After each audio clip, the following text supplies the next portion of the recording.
You are now tuning in to another episode of the D&B podcast. I'm your host, Camilio Salamander, and my co-host, KB the Mark. Cause I'm a fucking mark for this shit. Salamander, this is your AEW All Out review coming from the boys on the DMP podcast. Now, from my understanding, you're relatively new to the AEW pay-per-view scene. Yes, this is my first AEW pay-per-view. How did you like it? I liked it. It has All Out to me is like one of their big shows. It has to be because it had that feeling of a big major show. All the matches wasn't disappointing. I got some critiques to a few of them, but overall, every match has had a story they told, which I like. Every match did their job, they did their job, so you can't complain there. But for this to be my first pay per view, this was good. This was good. I say it was worth the money I spent. So, before we jump into it, I honestly think this is a perfect pay-per-view. Absolute perfect. There are some small critiques, but with everything that happened, and how many times have we seen a 3-hour pay-per-view and the fans die around the hour and a half mark? A lot. That's one thing I can say. The fans, they never seemed like they was tired. Every match that showed the energy from the beginning of the show to the end. Exactly, and even the Paul White match had decent enough energy, and it was short enough that it did its job and didn't really harm the pay-per-view. But man, I thought this was a perfect pay-per-view. Let's go ahead and jump right into it because I'm interested to hear the critiques on what matches you had. First up, we have the TNT Championship on the line. God's favorite champion, the Redeemer Miro, defending against Eddie Kingston. What do you think about that? All right, so this match, one thing I like, you know how they got the face and the heel tunnels? Yes. I like in the middle, if they got a championship, it shows it. I do like that aspect of it, so you'll know it's a champion coming. I like that. It's just different. But man, one thing I gotta say, when you look at guys like Miro or Malachi Black or motherfucking Andrade, it makes you wonder, what the fuck was WWE thinking when they let them go? That's all I was thinking about when I was watching this match, because if he was like this is the Rusev that we should have gotten after that feud with John Cena. This is what he should have been like. The whole Russian gimmick. This is who he should have been like. But they dropped the ball. AEW picked up the ball and they put the ball into the hoop. And they know how to go with it. Now my biggest critique, and we will get into that later on through the podcast, is how many ex-WWE people they are signing. Now I understand they can do something different by actually using them the right way, but to my liking, it's still too many people that they are signing that's been with the other company. But so far, they are using them in the right way. I can't say that. There's really no complaints here. It's just, that's my main thing. They're just signing too much people. But hey, if you can use them in the right way, do your thing. I definitely see where you're coming from. And like you said, I would raise your criticism with, well, how are they being used? Miro, who couldn't get any TV time, even when he had two great gimmicks, because the Rusev Day gimmick was great as well. To see that and him being transformed into this version of Miro is outstanding. Yeah. And then Malachi Black, they hid Malachi Black in a broom closet and waited for somebody to knock on his door. Now he's taken out the entire Nightmare family by himself, and everything about it is great.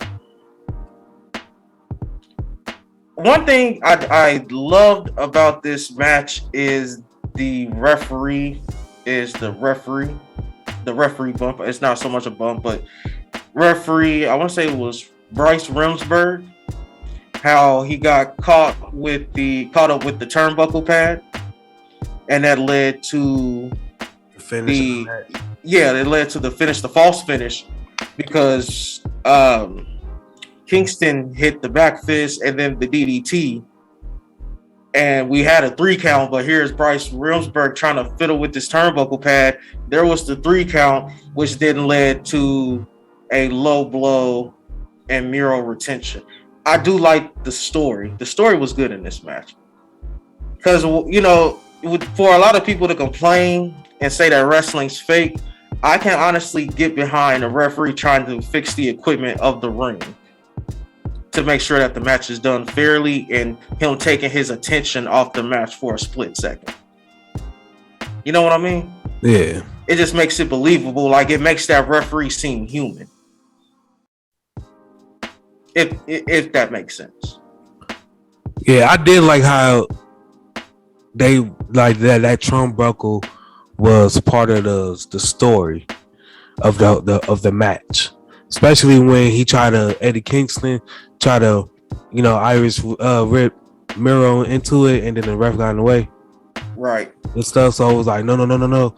So I did like that aspect of it, and then that just told the rest of the match because it led into the finish of the low blow super kick, and then 1, 2, 3.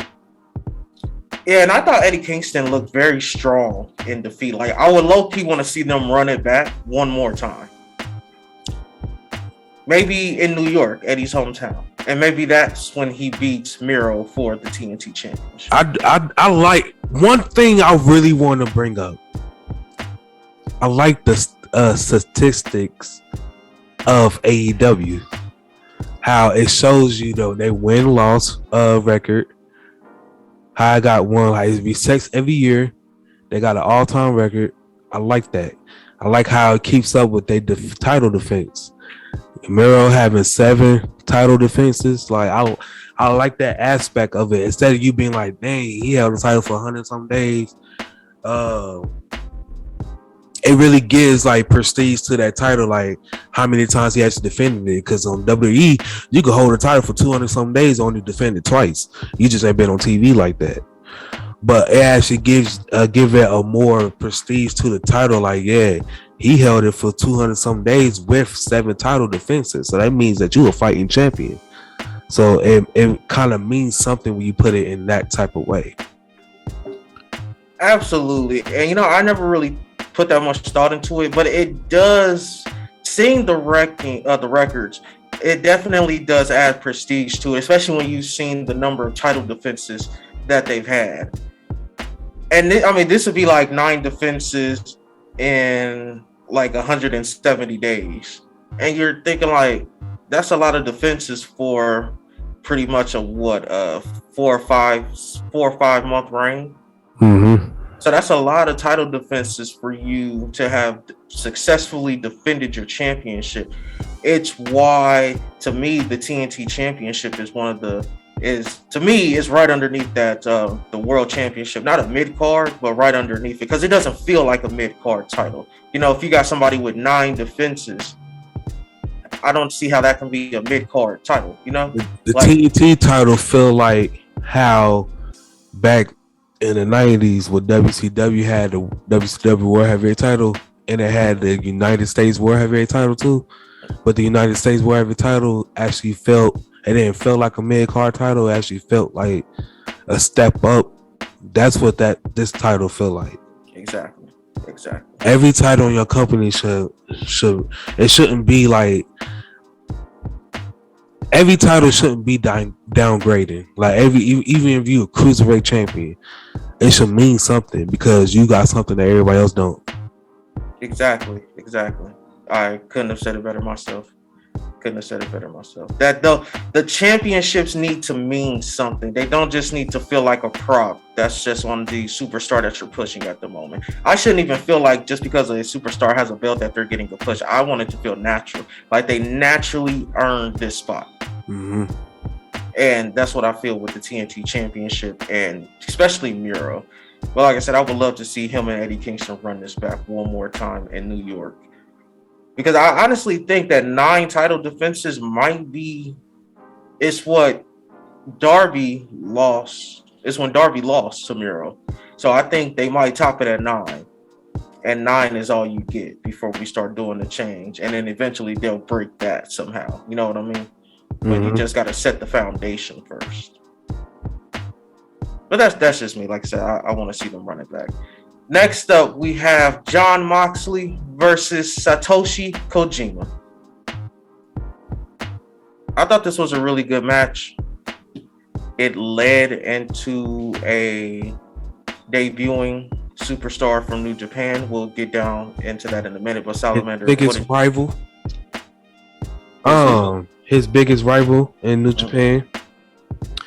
I love all Jon Moxley matches.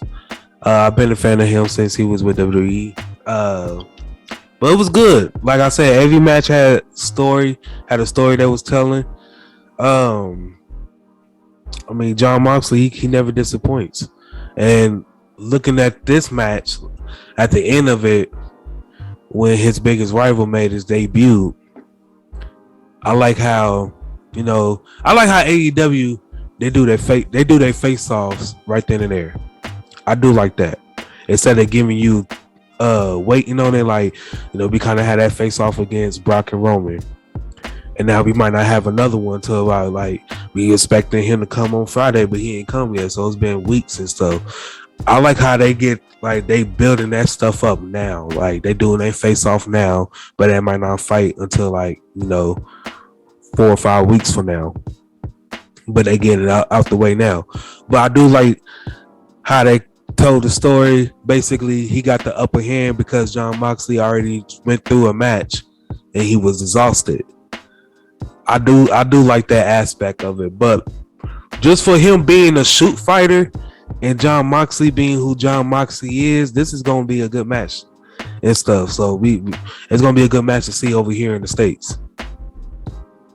I agree. I loved the match against Kojima. I honestly thought it was going to be one of the most hard-hitting matches of the night. It turns out I was right. A lot of people don't like that. I'm glad the Chicago crowd loved it because I loved watching it. Just watching two people just pretty much beat the shit out of each other for like 10 minutes. And then I do like what they did by bringing Minoru Suzuki over and then letting them do their little face-off, because the crowd might not know. The crowd still popped, but some of the people at home might not know who Minoru Suzuki is. And then they're asking, well, why should I care? So then you have him do this face-off with Jon Moxley, and you let him get his stuff in. So now he looks like a very credible and dominant threat to Jon Moxley. And I like this. You know what's crazy? I would honestly love for Jon Moxley to be like the guardian of the Forbidden Door, and you have to go through Jon Moxley before you can get through anybody else, or before you can get to anybody else on AEW through the Forbidden Door. That's what it seemed like it though. Yeah, that's exactly what it seems like, and if that's going to be his new thing, love it. Keep it going. Anything else you want to add? No, sir. Next up, we have my favorite match of the night. The AEW Women's Championship is on the line. The Alien Chris Statlander against the Doctor, Britt Baker. The AEW Women's World Champion, the Doctor, Britt Baker, DMD. I got a lot to say about this. Salamander, take it away. I'm going to let you know what happened, and you might say it, but I'm going to let you know what happened that solidified somebody else showing up tonight. Ever since you put me on to Britt Baker, she's never disappointed me. Every match I've seen of her, I've always been in awe. It's 2 women from AEW that you put me on that never disappoints me. And that's the Doctor and that's Thunder Rosa. Never disappoints. I like that her little finisher, the lockjaw. She put the little glove on and everything. Like I like that how middle of the match they put it on her, and then she was like she wasn't the whole opponent wasn't gonna let her get it in, so they kind of told that story. Then when she finally got it in, it was a wrap. So that seemed like a well protected move in AEW right now, which is good because it's been a while since we seen submissions actually be well protected. So I do like that. But after she won, I just had a feeling that it was just her celebration that kind of made me feel like her husband, he's coming. He's coming. So I love the story that was told, like you said, with the lockjaw, and they've been telling that story a lot in her title defenses, where all of her opponents have her well scouted. I thought Chris Statlander looked very good in this match. I thought, especially the adjustment she made on the top rope on the superplex, looked like she lost her. She started falling back, adjusted it to kind of like a gut wrench, and then followed through with the suplex at the end. I thought that was good. Yeah, I was gonna say that was a nasty suplex too. Yeah, Statlander's area 451, which is the 450. She looked good doing that. The story of the lockjaw again. But Salamander, the doctor, the good doctor, Britt Baker, went up to the top rope. Now, mind you, I've been watching Britt Baker since AEW first started. Like I said many times, I loved her as a face. I love her more as a heel. But Salamander, I'm watching this match, and I see her get on the second rope, and she pulls out a fucking Panama Sunrise. And I said, there ain't no way she's doing that unless Adam Cole is secured. Mm-hmm. Britt Baker has never pulled out a Panama Sunrise. She pulls it out tonight, of all nights. And I'm just like, it's that subtle storytelling that has nothing to do with the actual match. And if you weren't paying attention to a Britt Baker match, you might think that's her regular move. It's not. She pulled it out because Adam Cole was secured. She locked in the lockjaw. I love the lockjaw, bro. And I'm glad it's protected because there's not a submission move out there that looks as devastating as the lockjaw. Just sticking her fingers on that mandibular nerve. I learned that from Excalibur. I love how the commentary team always puts over the lockjaw as this devastating finisher. So I love this match. To me, Salamander, this was my match of the night. This match was, to me, with the emotion. I had emotional investment in all the matches, but it was just something about this Britt Baker versus Chris Statlander, especially for, like I said, the Panama Sunrise and what it set up for later on. Exactly. Next up, we have the tag team championships on the line in a steel cage. The Lucha Brothers, Rey Fenix and Penta El Zero Miedo, versus the Young Bucks, Matt and Nick Jackson. I don't know where to begin. Salamander, take it away. I was really done watching this match. So, one thing about AEW and their tag team division, they gonna give that tag team match that time. That's one thing that the AEW actually care about. You can tell they care about all of their match types. They care about their singles. They care about their tags. They care about their three-way tags. They care about everything they produce on their company. They care about. Can it get overwhelming at times? Yes. Do sometimes they do the most? Yes. But at the end of the day, is it entertaining? Yes.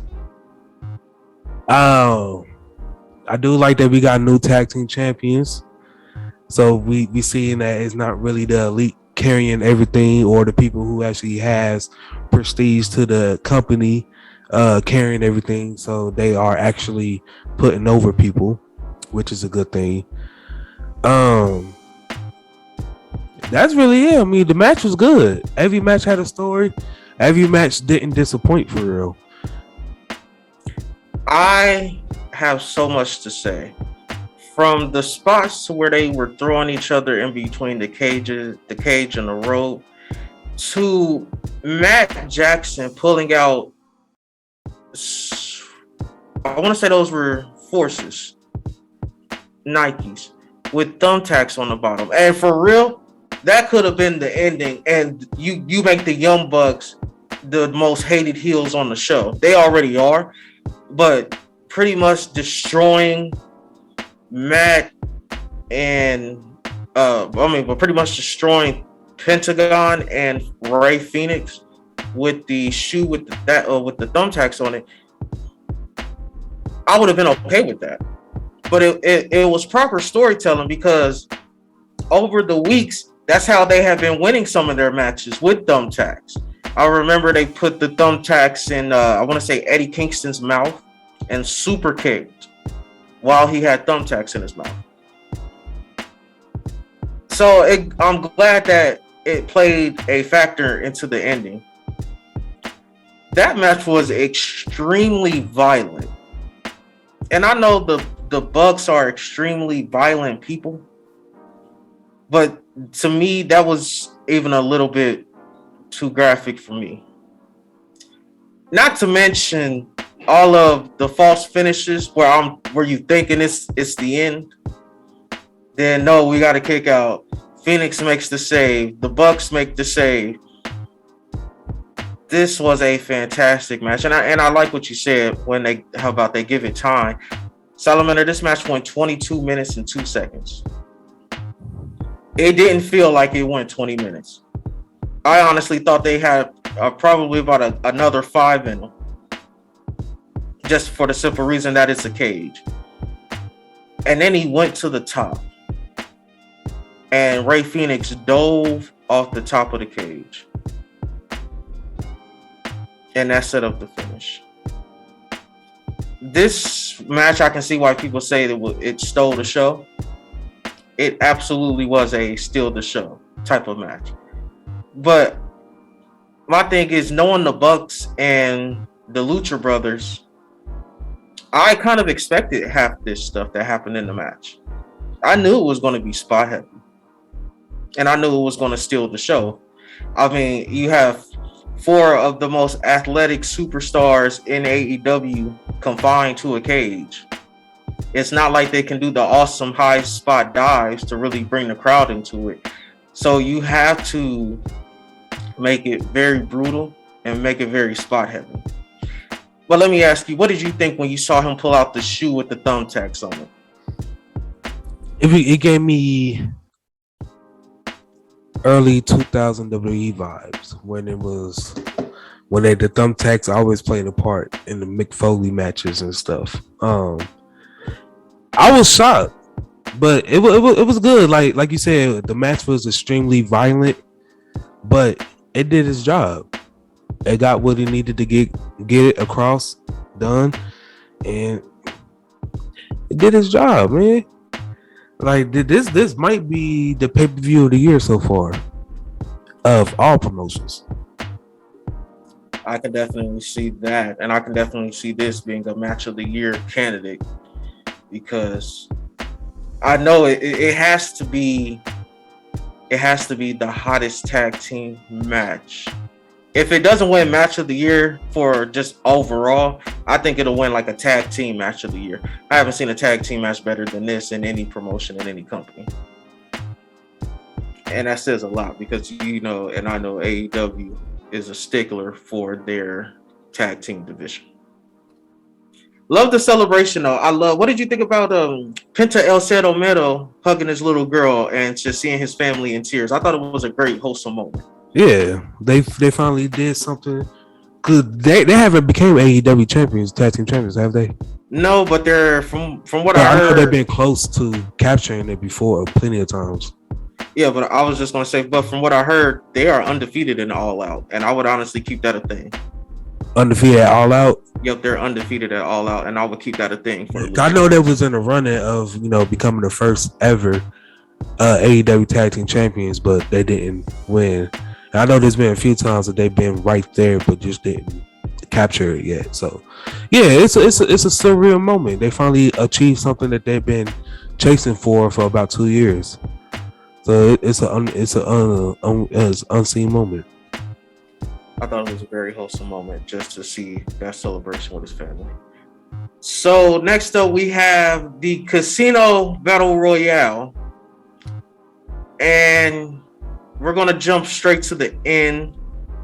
Ruby Soho beats Thunder Rosa and earns a AEW women's title shot. What did you think of the match? And what did you think of this? Of the victor? So for you guys who don't know who Ruby Soho is, it's Ruby Riott from WWE.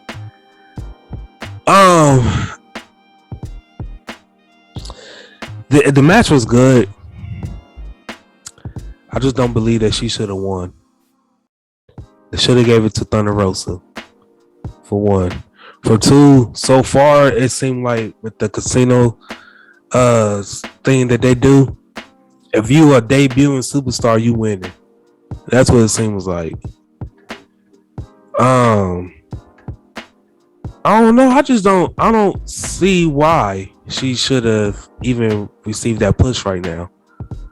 It's like they're trying to capitalize on the signing former WWE people, so trying to capitalize on that. But she wasn't even a draw in WWE, so why give her that push right now? You could have debuted her when you did, had her be the final two. That way she could receive some type of push, but you didn't have to tell that story right away of her receiving the title shot. You could have had her go through the ranks. That's my only critique, but overall the match was good. I think Thunder Rosa should have won. Like I said, Thunder Rosa never disappoints me at all. She's excellent right now. And yeah. So I think that Thunder Rosa is the next AEW Women's World Champion. So they didn't want to put her in that position with Britt Baker to where Britt Baker would have to lose or Thunder Rosa would have to win. So I like that. And to be honest, I'm with you. I don't see why she got the win, but when it coming down to her and Thunder Rosa, it was better that Ruby Soho won because she got her big pop. She can take this loss to the Dr. Britt Baker and then earn her way back into the rankings. Here's the thing though. With how they do their casino battle royales, I think she's the first superstar, men or women, to win at the Joker position. So it was a nice moment for that Joker to actually win because I believe the last person to debut was Matt Sydal at that. No, it was Leo Rush at the Joker position. That was at this past Double or Nothing, and he lost. Matt Sydal was a Joker back when they were doing the pandemic shows. He was a Joker in that one, and he didn't win. So I think Ruby Soho is the first AEW superstar, men or women, to win from that Joker position. And to me, that's okay because the Joker position is there to be a surprise entrant anyway. So I can be okay with Ruby Soho because I think she's from Chicago. And what we've seen with AEW is you're not going to lose in your hometown. And I agree with that in the sense. Because if you don't want to do Thunder Rosa versus Britt Baker yet, and you believe that Thunder Rosa is the next AEW Women's Champion, then it's okay for a debuting Ruby Soho to get that win. But I definitely hear what you're saying, and I second it. I don't like it either, but I can definitely see the reasons to why they would do it. I just want to know where the Iconics at. I thought they was going to be coming. I thought so too. You asked where are the Iconics. I'm with you. I'm trying to figure out where the Iconics are too. I thought they would have been great entrants into this battle royal. Right, that's what I was hoping for. I was too. I was hoping that we would see CJ Perry. I thought she would be out with Miro doing the splits. Yeah, I thought that during the his match, I thought she was gonna come out either like during his entrance, like he was gonna come out, then by the time he got halfway through the ramp, she was gonna come, or after his celebration or something. But I think she coming. It's just a matter of time right now. They had too many surprises for us. They didn't want to overwhelm us. Well, they definitely overwhelmed us in about 2 minutes later on down the line. Moving on to the next one, we have Chris Jericho versus MJF. If Chris Jericho loses, his AEW in-ring career is over. What did you think of this one? I knew Chris Jericho wasn't gonna lose. He still got his job ain't done yet. I do believe AEW is the last promotion he's gonna be with before he would call it quits all the way together. But he still got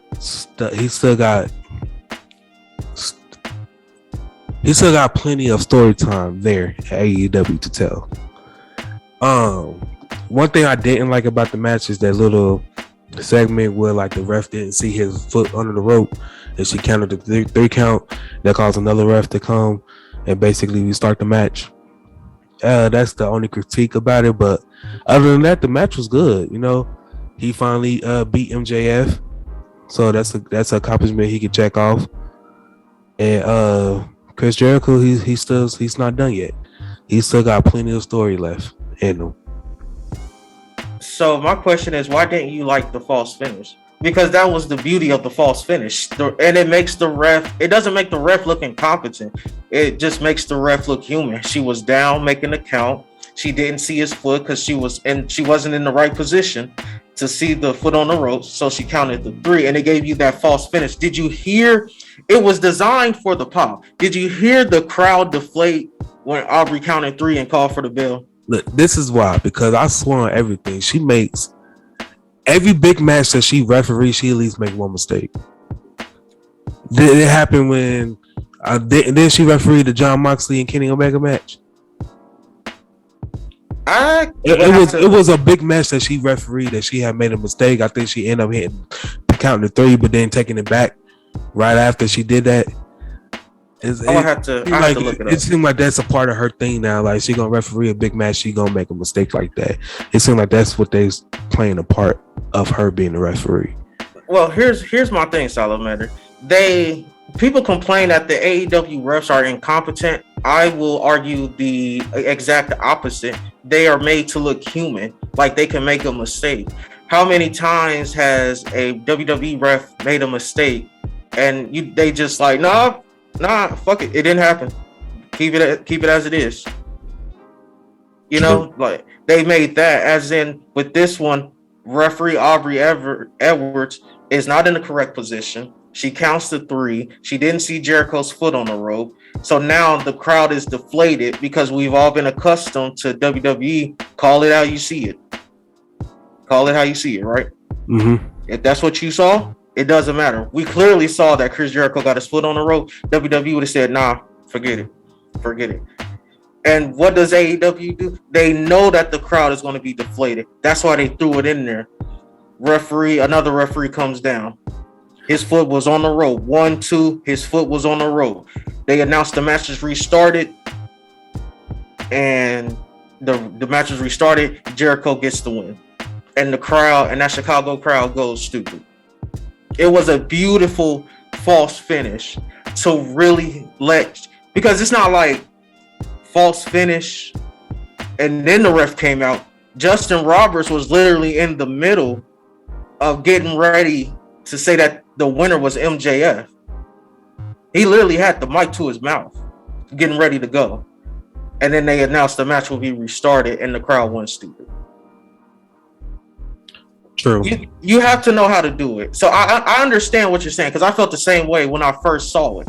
But I listened to the crowd reaction afterwards and the crowd reaction after he won. So I get what you're saying and how you felt because I felt that way too. But the crowd reaction and the pop that happened when they said this match is going to be restarted, it was just to me it was just an excellently done false finish. I can see that. Next up, we have Darby Allen versus CM Punk. First time for CM Punk wrestling in 7 years. Take it away, Salamander. All right, this the moment I've been waiting for. All right, so one thing I want to say is I'm one of the guys. I'm one of the guys. But I never seen so many grown men complaining that CM Punk is not wearing underwear. I'm one of the guys because I did not like his new attire. I understand when he was in WWE, he wanted to change his attire but was denied. And this is what, like, this not the trunks, but the Brock Lesnar look is the look that he wanted, but they told him no. So, but I just wanted that original CM Punk look. But he didn't look half as bad. I'm not gonna lie. One thing I don't like about the build-up is the lack of build-up. You could say that the whole storyline around this is that he just want to face the best of the best. He want to face the young talent and everything. But that's my biggest critique because there was no build-up. There was no storyline. It was just he came back, called out Darby Allen, a couple of young guys, and then that was the match. Like, they could have did something if that, at the end of the day, if they're gonna do a match about respect and CM Punk is giving him his respect, they could have told the story on that. It could have told the story more better and everything. That's just my biggest critique about the match. I really don't have any bad to say about the match. The match was great. It's really loving to see CM Punk back into the square circle. It's really loving to hear personality again. It's just great to see CM Punk back, but I just wish it was more of a build up and more of a story in the match. I just hope they don't do that with his next couple of feuds and he just call out somebody and then they set up a match, but lack of storytelling within that. I just hope they don't do that. I can see why you feel that way. Definitely can see why you feel that way. Here's what I will say to that. Here's what I'll say. I like the setup of the story, where the story is really based around CM Punk's return and him calling out Darby Allen. Darby Allen is who CM Punk would be a fan of at 15 years old. And they actually said this in the promo, and this is where I think if you would have heard this, you would have understand, like, it would add more layers to that story. So in the promo package, CM Punk said that 15-year-old CM Punk, Darby Allen would be his favorite wrestler. And then Darby said at 15, CM Punk was his favorite wrestler. So it adds that layer of respect that you were saying. Like, they acknowledge that if they were both at the same age, they would be fans of each other. Darby Allen was a fan of CM Punk. Mm-hmm. So it adds that respect factor that you were saying. As for the match itself, I like that it was for a Darby Allen match, it was very slow. We're used to seeing Darby Allen, like on the Rampage on last Friday, how the match he had with Daniel Garcia, he was just everywhere. He really slowed it down for CM Punk. And you could tell that cardio for CM Punk isn't there. Mm-hmm. It's not there. I'm not going to say he was blown up, but he looked tired at about the 5-minute mark. He was dripping sweat like Brock Lesnar. But that'll come in time, though.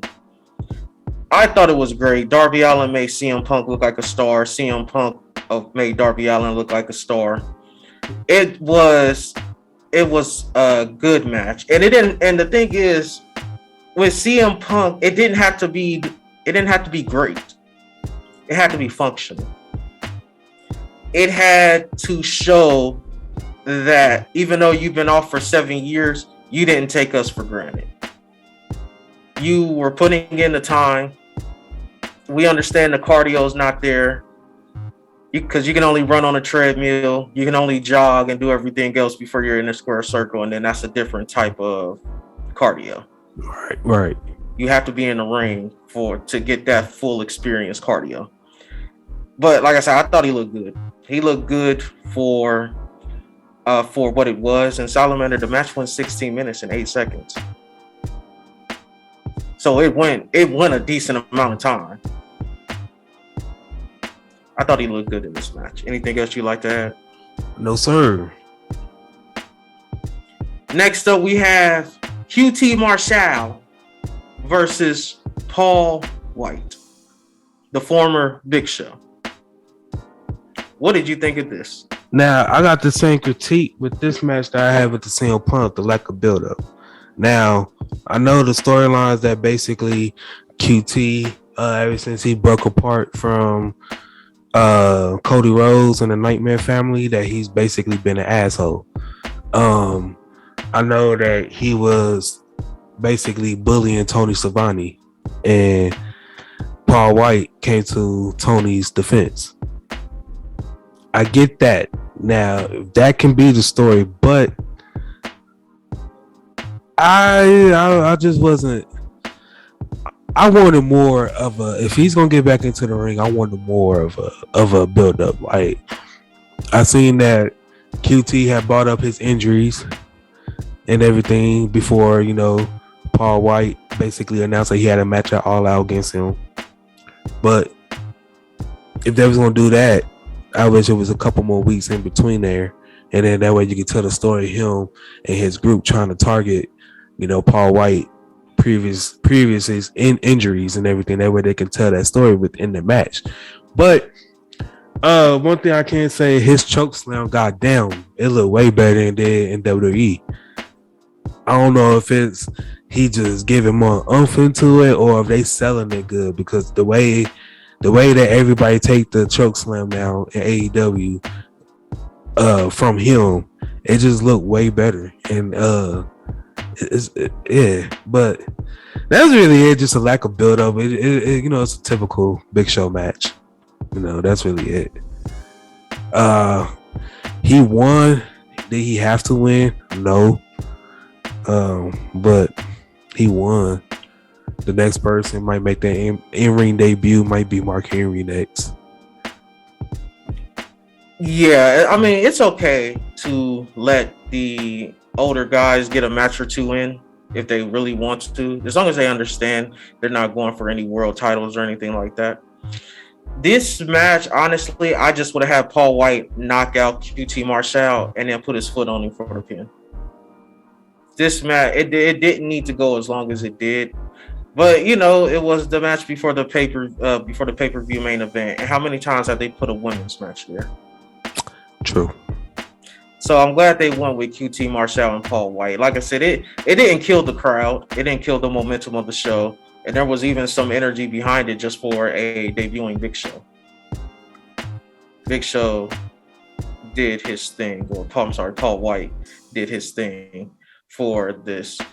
I just thought that because of the Gun Club turning heel, that maybe that would play a factor into it. But I don't mind Paul White getting the win, though, because QT Marshall, he doesn't need to be winning anything. He's a jobber. He's been a jobber. He's just now a jobber with a faction. Main event time, Salamander. Main event. The AEW World Championship is on the line. Christian Cage, the Impact champion, versus Kenny Omega. What did you think of this before we get into what happened after the match? So, a Kenny Omega match is a Kenny Omega match. They're all great.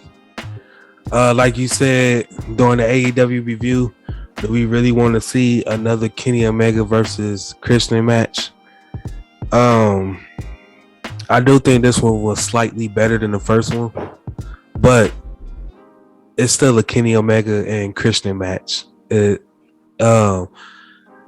match was good, but I think the thing that made it more better was what happened after the match, the post match.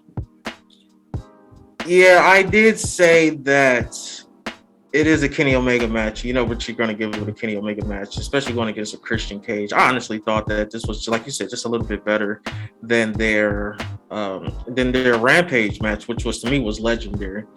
And this match was a little bit better than that. I do like that we got a super one-winged angel from the top rope to win, and I love the story that we were telling with Kenny Omega kicking out of the kill switch, and then Christian Cage saying, "Well, if he kicks out of that, then I know he's not going to kick out of a super kill switch," which, like I said, which led to that super one wing angel.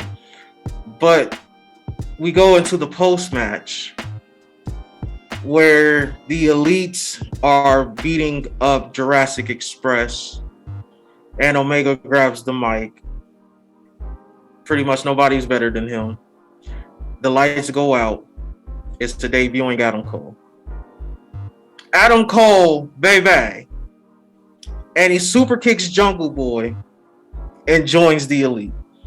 And as Kenny Omega is getting ready to send us home happy, because we honestly could have been sent home like that and this would still be an all-time great pay-per-view, he goes to bid us adieu to the somewhat similar WWE music of one Daniel Bryan, to only be surprised that it is Bryan Danielson, formerly known as Daniel Bryan, making his debut and helping Christian Cage, Jungle Boy, and Luchasaurus clear the ring of the elite.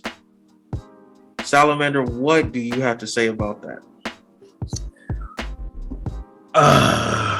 I was hurt when Adam Cole came, but I understand why he made his decision.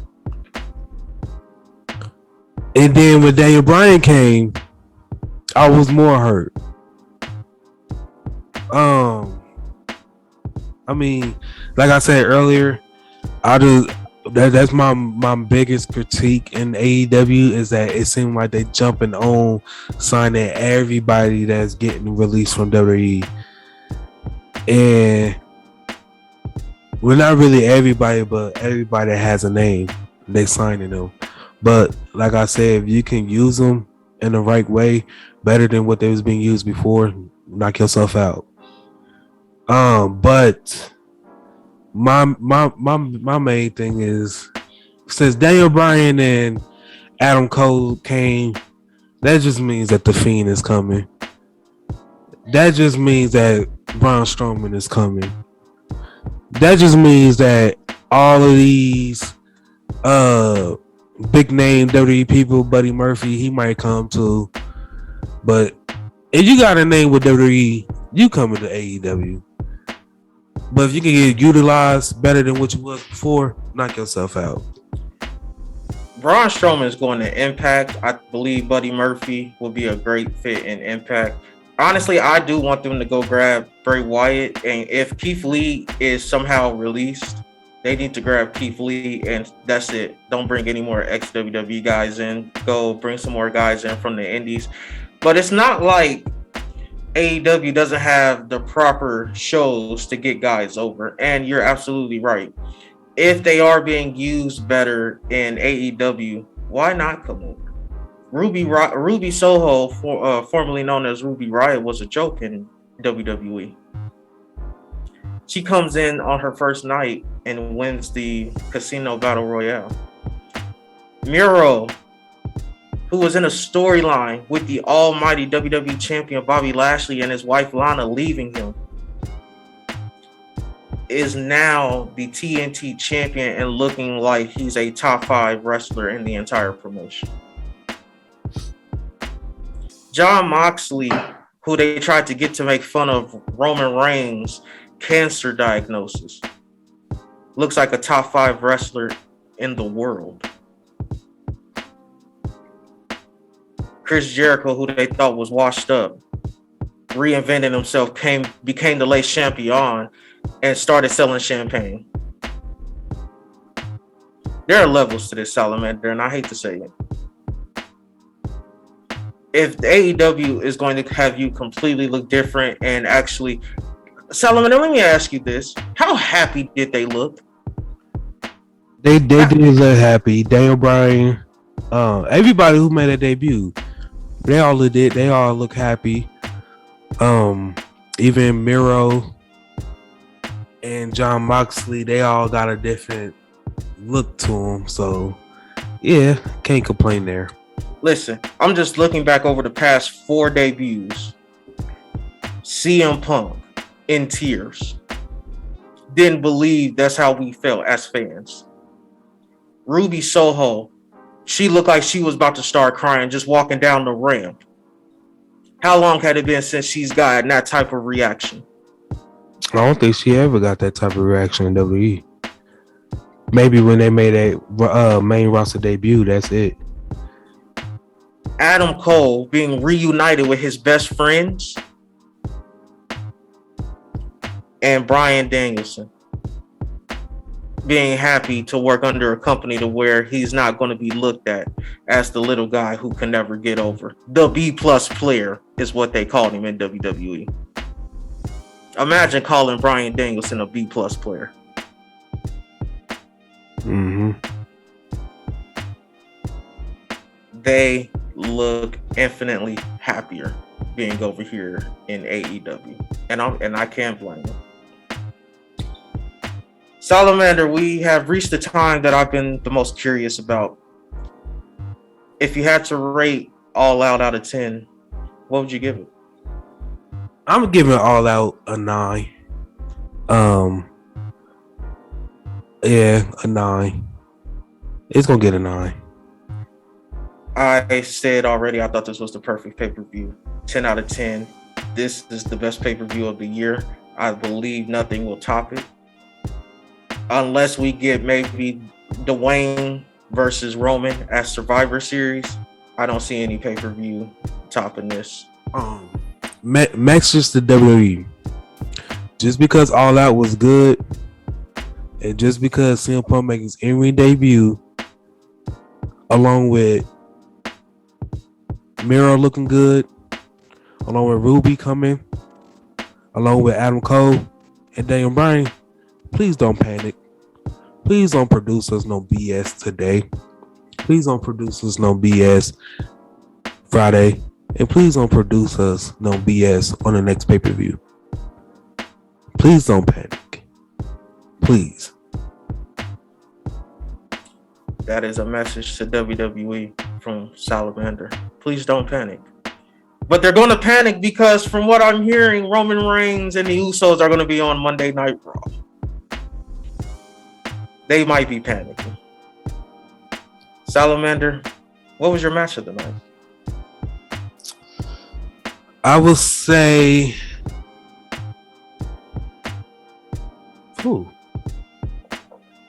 I will say I have 2. Go ahead. It's the Miro and Eddie Kingston and the Dr. Britt Baker match. Those matches was good. I love the storytelling in both of them matches. You know, I'm all about the storytelling. Absolutely. I have 2 as well. I'm glad we agree on one. My second favorite, of course, the tag team title match, the Lucha Bros versus the Young Bucks, with the Lucha Brothers winning. Excellent match. Excellent, very brutal. But my number 1 favorite, Chris Statlander against the Dr. Britt Baker. The AEW Women's World Champion, the Dr. Britt Baker, DMD.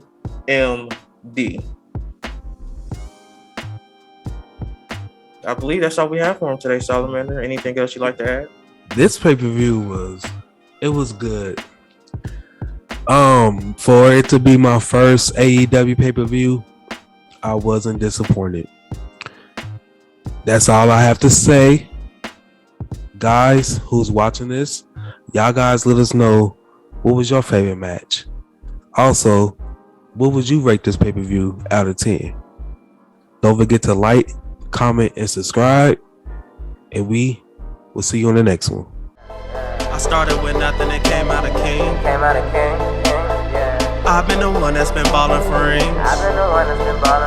It's been me and my team and we chasing the green.